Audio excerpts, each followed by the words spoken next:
Hello friends, মিষ্টি হবে নতুন যাত্রায় আপনাকে স্বাগতম। এই পৃথিবীতে এমন একটা জায়গা আছে যেখানে বাতাসও কাঁপে, নিঃশ্বাসও জমে যায় বরফ হয়ে, যেখানে সূর্য উঠলেও উষ্ণতা আসে না আর রাত নামলে নেমে আসে অসীম নীরবতা। আজ আমরা যাব পৃথিবীর মানচিত্রের একেবারে নিচে, বরফের সাদা নীরবতায় ঢাকা এক রহস্যময় ভূমি অ্যান্টার্কটিকাতে। আজ আমরা কথা বলবো বরফের রাজ্য অ্যান্টার্কটিকা মহাদেশ নিয়ে। অ্যান্টার্কটিকা মহাদেশের আয়তন প্রায় 1,40,00,000 বর্গ কিলোমিটার। এটি পৃথিবীর পঞ্চম বৃহত্তম মহাদেশ। শীতকালে বরফ ছড়িয়ে পড়লে এর আয়তন আরো কিছুটা বেড়ে যায়। অ্যান্টার্কটিকা কোনো দেশ নয়, এটা কোনো শহর নয়, এটা পৃথিবীর সবচেয়ে ঠান্ডা, সবচেয়ে শুষ্ক, সবচেয়ে নির্জন একটি মহাদেশ। চারদিকে শুধু বরফ, বরফ আর বরফ।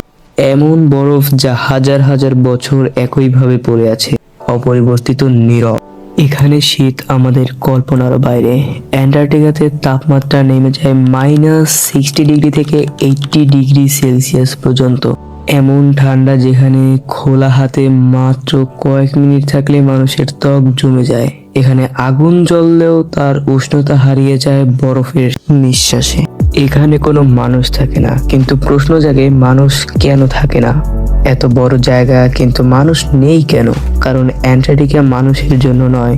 এখানে নেই শহর, নেই রাস্তা, নেই বাজার, নেই জীবনের কোলাহল।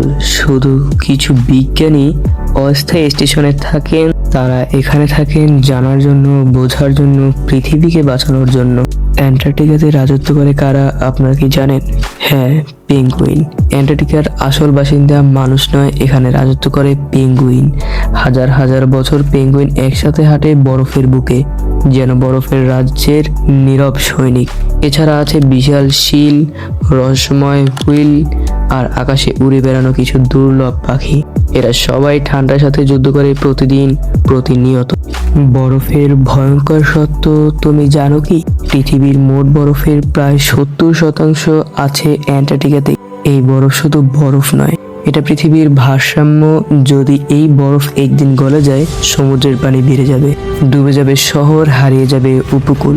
অ্যান্টার্কটিকার আরেকটি আশ্চর্যকর কথা হচ্ছে অ্যান্টার্কটিকাতে সময় আলাদা।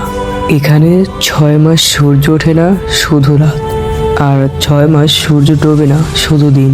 কল্পনা করো, একটানা 6 মাস অন্ধকার আর 6 মাস আলো। এই নীরবতা, এই একাকিত্ব মানুষের মনও কাঁপিয়ে দেয়। অ্যান্টার্কটিকাতে আজও লুকিয়ে রয়েছে অনেক রহস্য।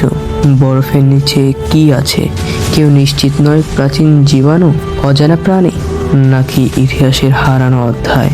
বরফের নিচে একটা আলাদা পৃথিবী ঘুমিয়ে থাকতে পারে। অ্যান্টার্কটিকা যেন পৃথিবীর নীরব কবিতা, যেখানে শব্দ নেই কিন্তু অনুভূতি আছে, যেখানে জীবন কম কিন্তু শিক্ষা অনেক। এই বরফ আমাদের বলে, প্রকৃতির সাথে যুদ্ধ নয়, প্রকৃতিকে বুঝতে শেখো। আজ অ্যান্টার্কটিকা দূরে, কিন্তু তার ভবিষ্যৎ আমাদের হাতেই। যদি পৃথিবীকে বাঁচাতে চাই, তবে এই বরফকেও বাঁচাতে হবে। এই ছিল পৃথিবীর সবচেয়ে ঠান্ডা, সবচেয়ে রহস্যময় জায়গার গল্প, অ্যান্টার্কটিকা। এমন আরো রহস্য জানতে ফলো করো মিস্ট্রি হাব।